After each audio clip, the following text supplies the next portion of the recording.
Hi everyone, I'm Detective Mark.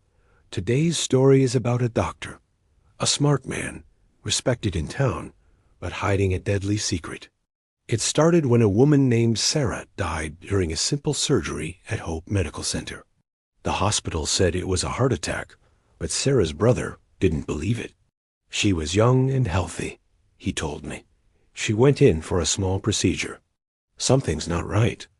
I looked into it. The surgery was done by Dr. Howard, a popular surgeon. People trusted him. He said, "We did everything we could. Sometimes things go wrong." But I checked Sarah's medical report. There was no history of heart problems. Then I looked at other cases. 3 more patients had died under Dr. Howard's care in the past 2 months. All young, all healthy. I spoke to a nurse named Susan. "Sometimes I feel something is wrong," she said quietly. "The doctor doesn't let us stay in the room during certain parts of surgery. It's strange." I asked her if she had noticed anything the day Sarah died. She hesitated, then said, "He sent everyone out for a technical issue and locked the door. Only he and Sarah were inside. That was very unusual." I checked the hospital's medicine logs. One drug, potassium chloride, was missing. In high amounts, it can stop the heart. Next, I reviewed security footage. Outside the surgery room, no one else entered. Dr. Howard was alone with her. I asked for the autopsy to be rechecked. This time, we found traces of potassium chloride in Sarah's blood.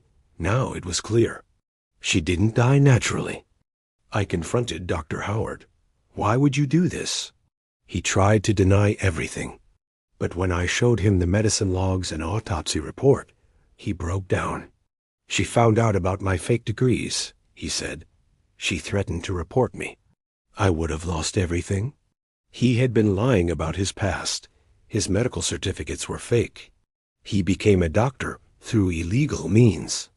He was arrested, his license canceled. Justice was served.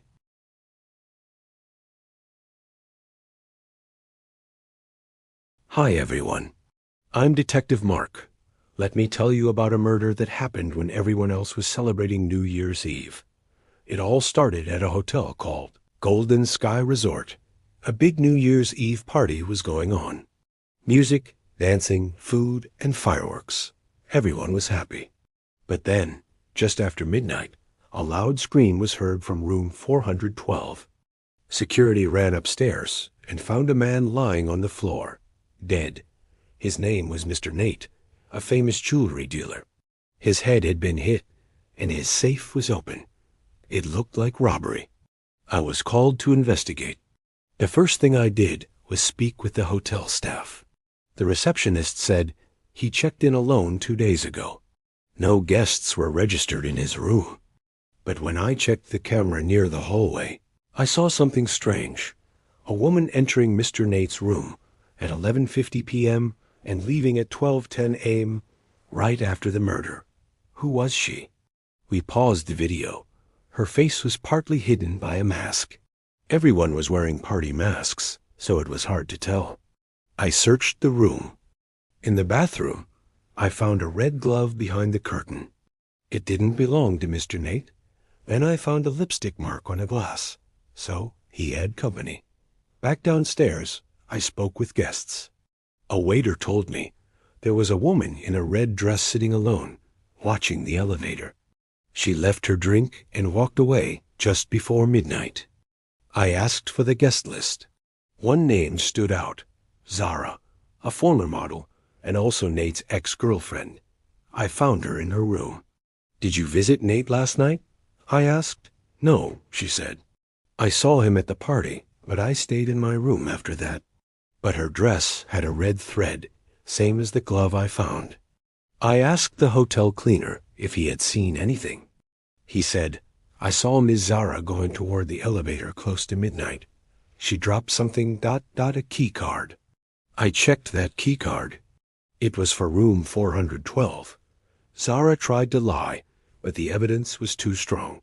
She finally said, "He cheated me. He promised me money, then left me with nothing. I just wanted to scare him." I didn't mean to kill him. Case closed. The celebration ended in handcuffs.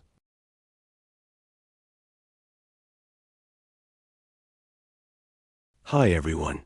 I'm Detective Mark. This case was chilling, not just because of the murder, but also the strange silence of the woods. A hiker named Allister went missing near the Red Pine Forest. 3 days later, his body was found near a tree, hidden by bushes. He had been stabbed. His backpack was gone. I went to the location with the forest rangers. It was deep in the woods. No easy way to get there. I spoke to Allister's friend Zach, who had gone hiking with him. We were hiking together, Zach said. Then he said he needed to go off the trail for a bit. I waited, but he didn't come back. I asked, why didn't you report it immediately? I thought he went back to the car, he said. That didn't sound right. Allister's sister told me. He had a big argument with Zach last week about money. They were business partners. Now I had a motive. We searched the area and found something under a pile of leaves. A torn piece of cloth and a knife with dried blood.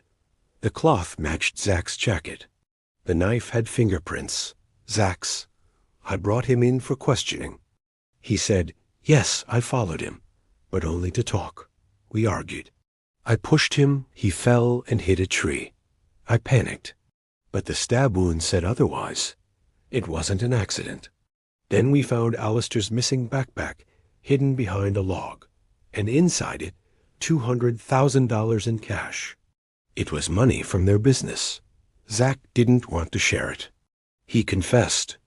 He wanted to leave the business and take the money. I couldn't let that happen. Murder in the middle of nowhere. But the forest told the truth.